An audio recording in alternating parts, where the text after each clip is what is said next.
ग्वालियर में एक 4 साल के मासूम बेटे ने अपने पिता की बेरहमी से हत्या का खुलासा किया। उसने दादा के पूछने पर कहा कि पापा खो गया है। जब पूछा कि पापा कहाँ खो गया है तो मासूम बोला मम्मी और पुत्रों ने पापा को मार दिया। मासूम की काउंसलिंग की गई तो एक सनसनीखेज हत्या का खुलासा हुआ। असल में मासूम की मां ने प्रेमी के साथ मिलकर उसके पिता की हत्या कर दी, लेकिन इतने शातिर अंदाज में भी सभी उसे हादसा समझ रहे थे।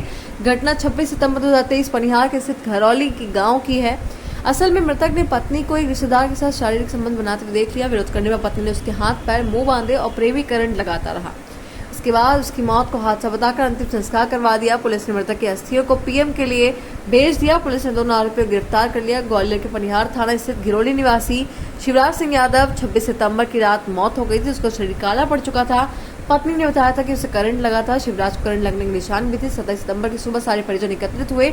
इसके बाद शिवराज का अंतिम संस्कार कर दिया गया। अंतिम संस्कार के बाद जब परिजन बैठे हुए थे तभी मृतक का 4 साल का बेटा भोला पास ही खेल रहा था। परिजन ने उसे बुलाया, बात करने लगा तो उसने बताया कि पापा को मम्मी, मीरा और पुत्तू चाचा ने मारा था।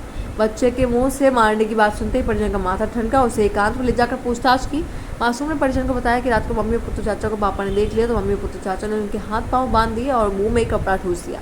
इसके बाद बिजली से करंट लगा रहे थे। इसका पता चलते ही परिजन ने पुलिस को सूचना दी।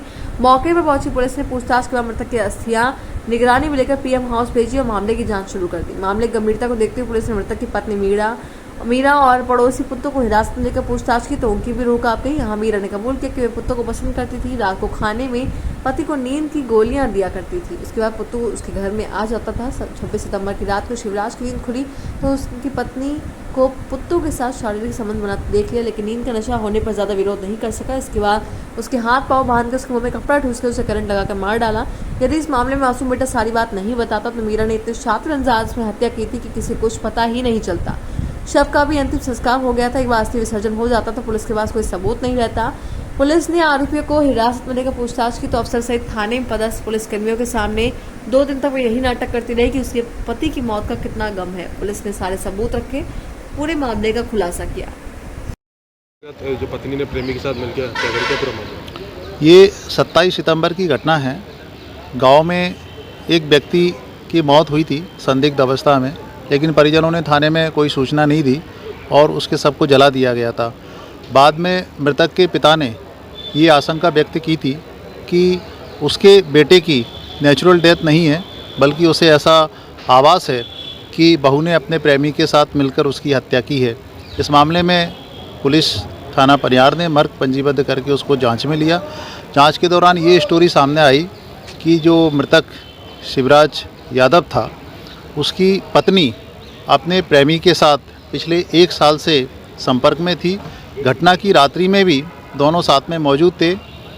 मृतक यानी कि पति ने उसे गैर मर्द के साथ देख लिया था। जब उसने विरोध किया तो पत्नी ने अपने ही प्रेमी के साथ मिलकर पहले उसका गला दबाया और इसके बाद में उसके हाथ पैर बांधकर उसको करंट लगा दिया और इसके बाद उसकी हत्या करने के बाद उसको एक्सीडेंटल घटना प्रमाणित की गई। बाद में जब पुलिस ने सख्ती के साथ पूछताछ की तो दोनों आरोपियों ने पुलिस के समक्ष अपना जुर्म कबूल कर लिया। इसमें मृतिका का एक 4 साल का बेटा भी मौके पर मौजूद था। उसने भी इस घटना को देखा है। जब विश्वास में लेकर उससे पूछताछ की गई तो उसने भी इस बात को स्वीकार किया और ये बताया कि उसकी मां ने अपने प्रेमी के साथ में इस घटना को अंजाम दिया है। दोनों आरोपियों को पुलिस ने हिरासत में ले लिया और आज माननीय न्यायालय में प्रस्तुत किया जा रहा है।